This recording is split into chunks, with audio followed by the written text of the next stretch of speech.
មើអើយអើយខ្មៅមានបងគឺឈួនឡងទេថាអូនខ្មៅតែតាមការបដុងសាច់សមកថៃតែមកកាយស្រីថ្លៃហើយខ្មៅពីតូចឆ្នាំថ្មីខ្មៅពេញក្រមុំរូបល្អសែនសំគ្មានស្រីណាដូចខ្មៅជាស្រីខ្មែរគ្រប់លក្ខសំសូនប្រាជ្ញាក៏ឆ្លាតស្ដាប់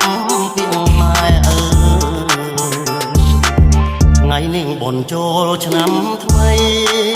បងឃើញខ្មៅស្រីអូនរៀបចំពាំងបងរៀនទេវតាដាក់កាខ្លាយព្រាំងដាំស្លរូតរាំងជូនម្ដាយទៅវត្តបងឃើញខ្មៅពូនភ្នំខ្សាច់